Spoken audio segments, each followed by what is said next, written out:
everybody, it's Rayne, and in today's video I'm going to be taking you along with me while I dye one of my fall inspired colorways. And today I'm going to be using Dharma acid dyes in the colors Tobacco Leaf, Fawn, Saffron Spice, Lichen or Lichen, and Moss Green. This is how I like to store my stock solutions. I use recycled glass containers, recycled glass jars. I can label them with masking tape, or you can put a piece of paper on top with a piece of clear tape over top so that you can label them and you'll know what stock solutions you're grabbing. And as always, if you're going to be working with the raw powder Dharma acid dyes, you're going to want to wear a respirator just like the one you see here. I got mine from Amazon, and I will link the one that I have down in the description box below, so you can check that out if you would like. And also get you a pair of latex-free nitrile gloves or latex gloves if you don't have an allergy. That way the powders do not irritate your lungs or your hands. You only need to wear the respirator while the acid dye is in powder form. Once it is in the stock solution diluted with water, you will no longer have to wear it. So let's dive right in and get started. I just want to say this plastic wrap that I'm using has an easy cutter edge and a little sticky spot in the middle that you can use to stick it down as you're going along, and it was absolutely a must-have for this. If you're going to be doing a lot of dyeing, I highly recommend it. It made my life so much easier for this, and all you have to do is stick it down right in that little grip strip and then pull it across, and it cuts it perfectly each and every time. So I have one of these big restaurant pans, a big restaurant steamer pan, and I'm going to line that with my plastic wrap. I will link the steamer pan that I'm using down below. It also came from Amazon. And it's always best if you have a little bit of moisture. You can use a spray bottle or even just flick some water in there, and it will hold down that plastic wrap a lot easier, and it'll make it that much easier. That's a nice little tip for you. And I'm going to lay it out just like so. We're going to lay it out lengthwise, not widthwise, like going left to right. We're going to lay it out going up and down. The fiber I'm using in this video is 21.5 micron Rambouillet wool, also known as the French Merino. And I have pre-soaked this in the same steamer pan you see here, or you can use a bowl, which is plain water, plain tap water, and about a teaspoon of citric acid. And I've soaked it for at least 20 minutes. You can soak it longer overnight if you'd like. Our first color here is called Tobacco Leaf. It's a nice baby poop green or yellow, but it actually turned out a lot prettier than I thought it would in the end. I used a quite diluted mixture of around 30 milliliters of dye mixed with 120 milliliters of water. And I press it down to make sure that the wool is fully saturated. And then on to our next color. And I wanted this to kind of be like fall leaves or a pumpkin patch.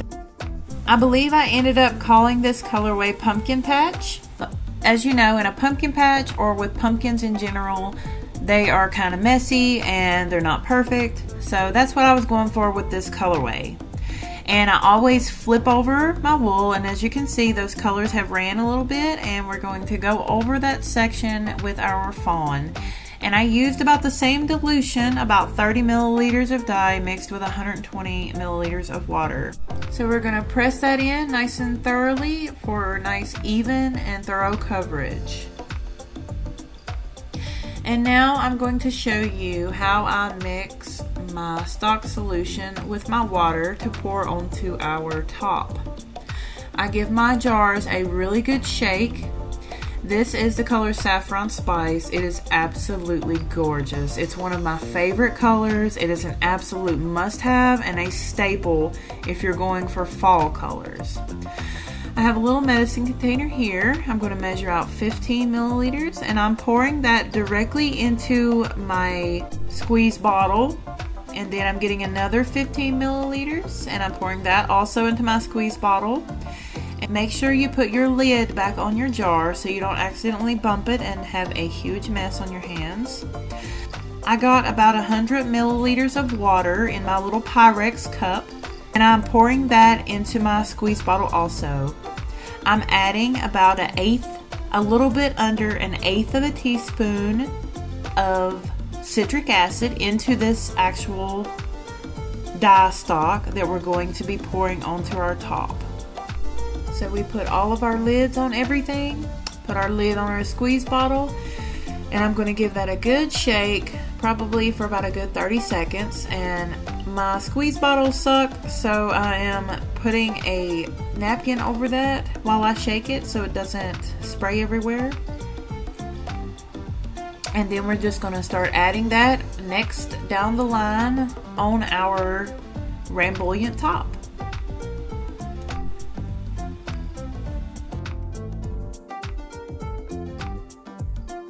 Make sure you flip your comb top over and get the opposite side so that it is full penetration all the way to the other side and it's nice and even.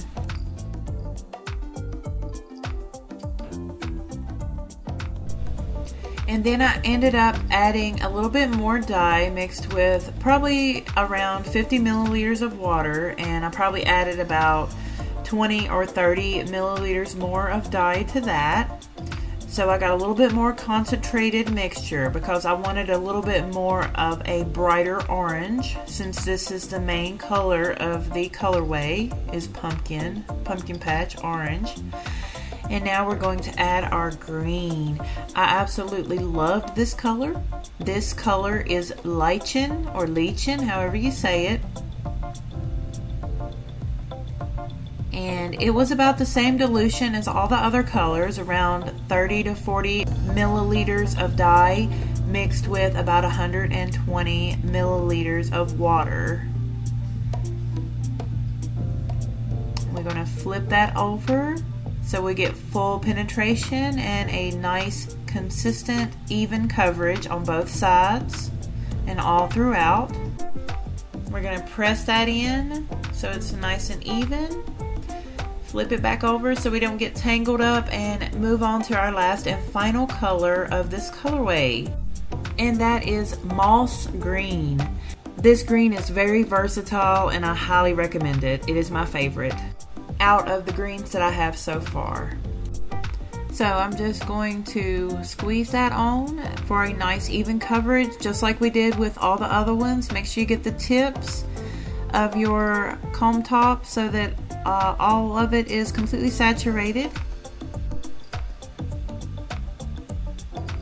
Be sure to leave me a comment in this video and let me know if there are any videos you would like to see, either dyeing or fiber prep or spinning, any of that stuff, knitting, crochet, I do it all. Let me know if there's any videos you would like to see and I will write it down and be sure to film it.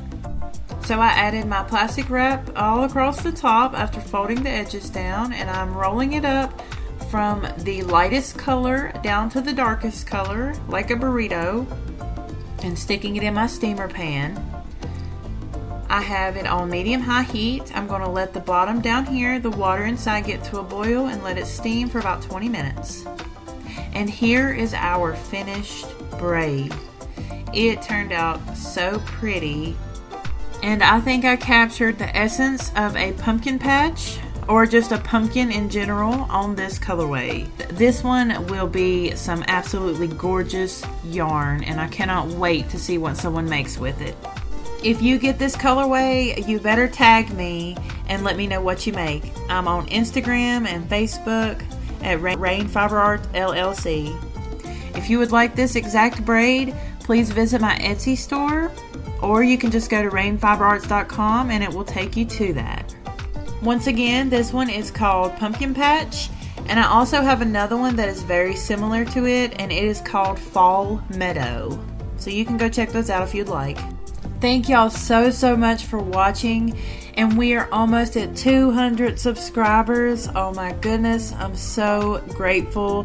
Thank you to anybody who leaves a comment or likes my video or shares it. I really appreciate it, and I'm so excited for the future. Thank you so much for watching. Bye bye.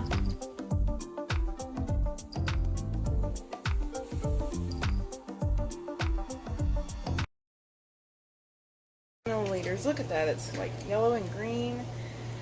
Woo! I just spilled shit ton of it.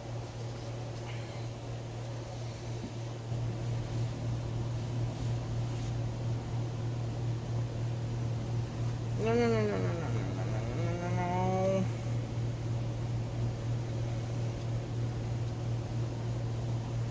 Is this even 10? Yeah, 10.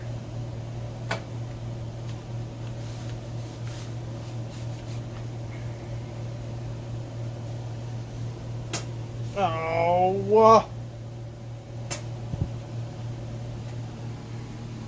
really? Come on now. Ugh. And it looks like poopy too. Could have at least spelled blue or something.